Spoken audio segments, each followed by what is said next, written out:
Hello everyone, welcome to our YouTube channel. आज की इस वीडियो में हम फिजिक्स के 25 मोस्ट इम्पोर्टेंट क्वेश्चन पढ़ेंगे। इससे पहले भी मैंने फिजिक्स पे 4 वीडियो और बनाई हैं। उस अगर आपने वो वीडियो नहीं देखी है तो प्लीज़ देख लीजिए।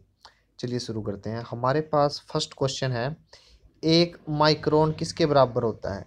देखिए, एक माइक्रोन माइक्रोन माइक्रोन ठीक है ना, किसके बराबर होता है? 10⁻⁻6 मीटर के बराबर होता है। ठीक है ना, आप इसको पहली इक्वेशन मान लीजिए। और 1 मीटर में कितने मिलीमीटर होते हैं? 1000 मिलीमीटर। ठीक है ना, 10⁻³ लिख सकता हूँ मैं मिलीमीटर। अब आप करिए क्या, ये मीटर जो दिया गया है इसकी जगह ये वैल्यू लिख दीजिए। तो अब मैं ये वैल्यू लिखता हूँ, एक माइक्रोन, ये मैं पूरा नहीं लिख रहा हूँ माइक्रोन, बस आधा लिख दिया। एक माइक्रोन बराबर है 10⁻⁻6। और इस मीटर की जगह मैंने लिख दिया 10⁻³ मिलीमीटर। ठीक है ना, तो 10⁻⁻6 और 10⁻³ कितना आंसर आएगा? -3 मिलीमीटर। तो हमारा जो तीसरा ऑप्शन है वो सही है, क्योंकि 0.001 10⁻³ के बराबर होता है। ठीक है ना, और मिलीमीटर है ही है, तो हमारा जो सी ऑप्शन है वो सही आंसर है। नेक्स्ट क्वेश्चन करते हैं, किसी द्रव के बारे में उबल गया है तब उस मतलब किसी भी द्रव को हम उबला हुआ कब मानेंगे, ये प्रश्न है। हम मान लीजिए हमारे पास एक बर्तन है जिसके नीचे से मैंने ये आग जलाई हुई है। ठीक है ना, इस बर्तन में कुछ लिक्विड है, ये वाटर। ठीक है, तो अब किसी भी द्रव को उबला हुआ क्या कब कहेंगे? मान लीजिए मैंने ऊपर से इसको खुला छोड़ा हुआ है, तो हमारी जो एटमॉस्फेरिक प्रेशर है, वायुमंडलीय दाब कितना होता है? 1 बार, 1 बार, या फिर 10⁵ ठीक है ना, 10⁵ अब हमारे वाटर के जो गर्म होने पे वेपर बनेंगे वो ऊपर की तरफ प्रेशर लगाएंगे। ठीक है ना, अगर इनका भी प्रेशर 10⁵ हो, मतलब इक्वल टू एटमॉस्फेरिक प्रेशर, दोनों बराबर हो, तब हम द्रव को उबला हुआ कहेंगे। तो हमारा जो तीसरा ऑप्शन है, वाष्प दाब, वाष्प दाब मतलब वेपर प्रेशर, और परिवर्तित दाब मतलब एटमॉस्फेरिक प्रेशर, दोनों बराबर हो तब हम द्रव को उबला हुआ कहेंगे। तो हमारा जो सी ऑप्शन है वो सही है। नेक्स्ट क्वेश्चन करते हैं।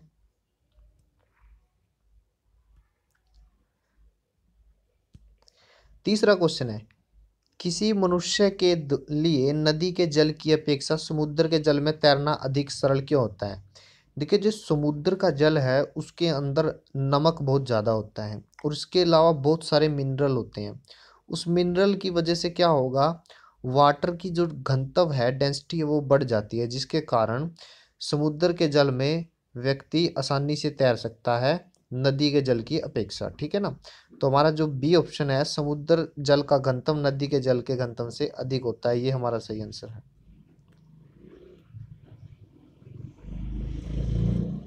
नेक्स्ट क्वेश्चन है, जब कोई दौड़ती हुई कार अचानक रुक जाती है तो यात्री आगे की ओर क्यों झुक जाता है?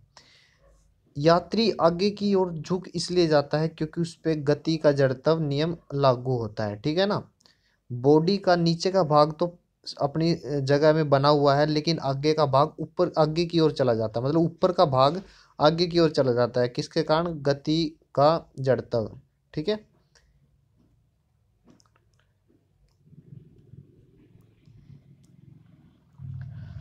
पांचवा क्वेश्चन है, एक बांध की दीवार सबसे ऊपरी भाग की अपेक्षा सबसे नीचे भाग पर अधिक मोटी बनाई जाती है क्योंकि दीवार पर पानी का डाला गया दाब क्या होता है? देखिए, हमारे जो बांध होते हैं ना, जहाँ पे बिजली बनती है वहाँ पे एक बहुत बड़ी दीवार होती है। ठीक है ना, यहाँ पे पानी को स्टोर करके रखते हैं।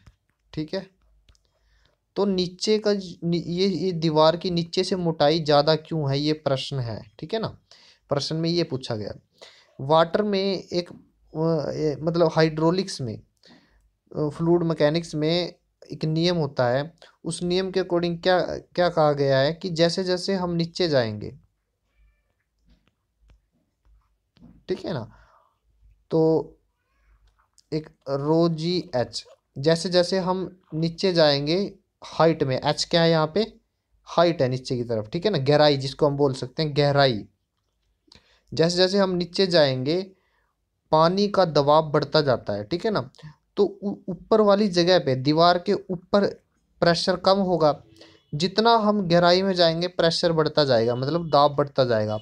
उस दाब को झेलने के लिए हमारी जो दीवारें हैं नीचे से मोटी बनाई जाती हैं। नेक्स्ट क्वेश्चन करते हैं। तो आप इसका आंसर देखिए, दीवार की गहराई के साथ बढ़ता है, जो दाब है दीवार की गहराई के साथ बढ़ता है। नेक्स्ट क्वेश्चन करते हैं।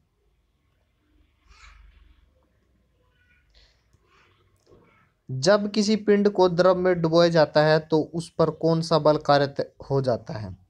देखिए, ये हमारा कोई बर्तन है, ठीक, ये मतलब ये कोई फिक्स है, ये फिक्स है, इसके अंदर पानी डला हुआ है ऐसे, तो इसके अंदर कोई भी ऑब्जेक्ट है, इस ऑब्जेक्ट का नीचे की तरफ कुछ ना कुछ वेट है, इसको बोलते हैं हम भार, ठीक है ना।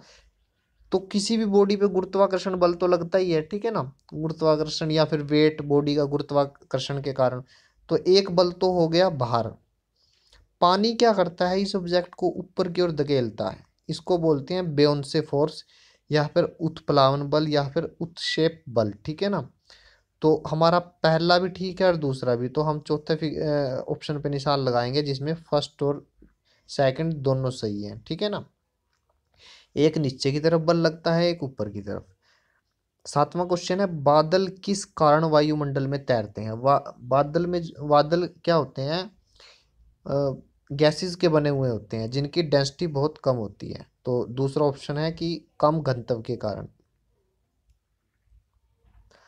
आठवां क्वेश्चन है, धातु की शुद्धता का निर्धारण किसकी सहायता से किया जाता है। इसका आंसर रहेगा आर्किमिडीज प्रिंसिपल। नौवां क्वेश्चन है,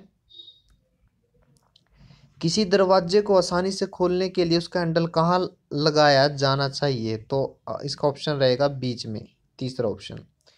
अब 10वां क्वेश्चन है, 1 नैनोमीटर बराबर है। देखिए, 1 नैनोमीटर किसके बराबर है, 10⁻⁻⁹ के, ठीक है, 10⁻⁻⁹ के।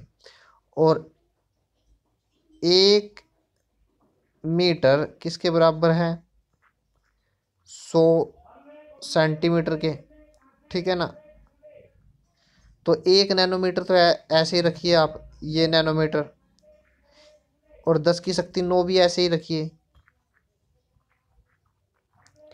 मीटर की जगह आप 10⁻² सेंटीमीटर लगा दीजिए, ठीक है ना। तो 9 माइनस का है, 2 प्लस का है, तो आंसर क्या रहेगा, 10⁻⁷ तो हमारा जो डी ऑप्शन है वो सही आंसर है। नेक्स्ट क्वेश्चन करते हैं। गैस भरे गुब्बारे का नाखून की तुलना में सुई से फटना आसान क्यों है। देखिए, सुई हमारी ऐसी होती है, ठीक है ना, इसकी जो टिप है वो बहुत कम होती है। प्रेशर यानी दाब का फॉर्मूला क्या है, दाब क्या निकालोगे आप, बल, बल बटे क्षेत्र होता है, एरिया, ठीक है ना। अब जो सुई की जो हेड है, टिप है, वो बहुत कम है। अगर ये वैल्यू कम होगी तो दाब बढ़ेगा। तो आप कह सकते हो कि दाब बहुत ज़्यादा होता है, दाब क्या होता है, बहुत ज़्यादा, ठीक है ना, बहुत ज़्यादा होता है।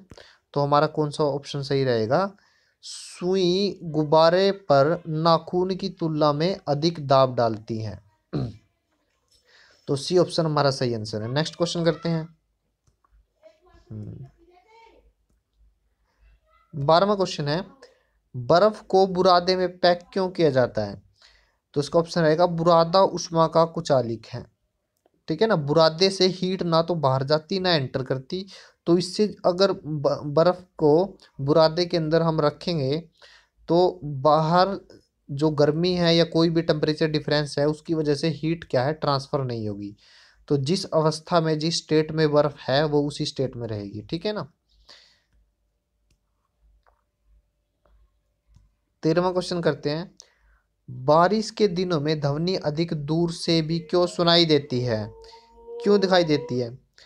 तो जो बारिश के दिन होते हैं उसमें क्या है, अधिक आर्द्र वायु में अधिक तेज गति से यात्रा करेगी। देखिए ध्वनि जो है वो जितना ज़्यादा डेंस चीज होगी, जैसे एक गैस है, एक लिक्विड है, एक सॉलिड है, सॉलिड में ध्वनि सबसे ज़्यादा तेज चलती है।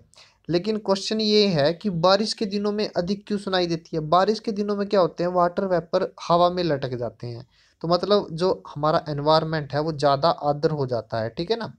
तो as compare to other days, बारिश के दिनों में हमें ध्वनि अधिक दूर से भी सुनाई दे जाती है, ठीक है ना। तो हमारा जो बी ऑप्शन है वो सही है। 14वां क्वेश्चन है, जब हम पंखे के नज़दीक बैठते हैं और ठंडक महसूस क्यों होती है? देखिए जब हम पंखे के नज़दीक बैठते हैं तो वो क्या करता है, हमारे वाष्प को, मतलब कि जो हमें पसीना आया है उसको उड़ा देता है, ठीक है ना। इससे क्या होगा, हमें ठंडक महसूस होगी। और ये लॉ भी है, न्यूटन लॉ ऑफ कूलिंग इसको बोलते हैं। तो हवा हमारे शरीर के पसीने को वाष्पित कर देती है, तो तीसरा ऑप्शन हमारा सही है। नेक्स्ट क्वेश्चन करते हैं, किसी पिंड का वजन पृथ्वी के केंद्र में कितना होता है? देखिए अर्थ के सेंटर में जो जी है वो 0 होती है। तो पूछा गया है वजन, वजन मतलब भार, भार का फॉर्मूला होता है मास गुणा जी। अब जी तो है 0, तो भार भी क्या होगा, 0। तो हमारा बी ऑप्शन रहेगा सही आंसर, 0। 16वां क्वेश्चन करते हैं, उस प्रक्रिया का नाम बताइए जिसके द्वारा तरल से बुलबुलों का निर्माण होता है। तो ए ऑप्शन हमारा सही आंसर है, उबाल।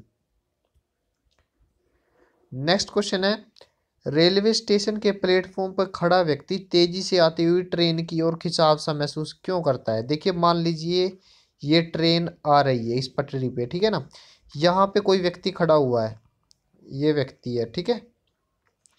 अब जैसे ही ट्रेन आएगी यहाँ से, तो यहाँ वेलोसिटी जो हवा है बहुत तेज रहती है, ठीक है ना। तो तेज हवा के कारण यहाँ दाब क्या होता है, कम, दाब क्या होगा, कम। और यात्री कोई व्यक्ति ट्रेन के बगल में खड़ा हुआ है, उसके पीछे जो होता है हवा कम होती है, तो दाब क्या होता है, ज़्यादा, दाब ज़्यादा है। और दाब हमेशा ज़्यादा से कम की तरफ जाता है, तो दाब क्या होगा, इस तरह से प्रेशर ऐसे अप्लाई होगा। और जब ऐसे होगा तो व्यक्ति को पीछे से धक्का सा लगेगा और व्यक्ति क्या होता है, ट्रेन की ओर खिंचता है। तो इसका जवाब रहेगा, उनके बीच तेजी से गतिमान वायु के कारण दाब में अंतर, यानी pressure difference between train and any people, any person. तो फोर्थ ऑप्शन हमारा सही रहेगा।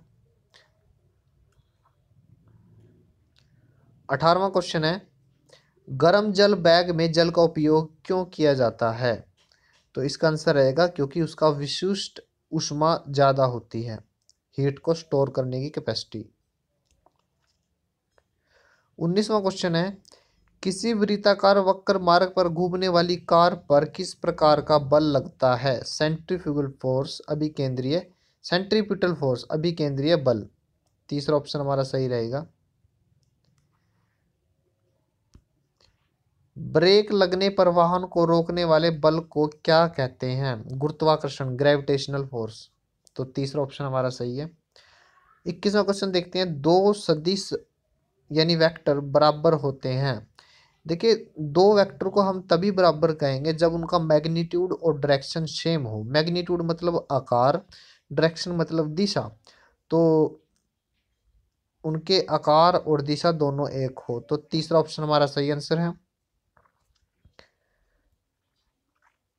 22वां क्वेश्चन करते हैं, एक ताजे अंडे को नमक के पानी में डालने पर क्या होगा?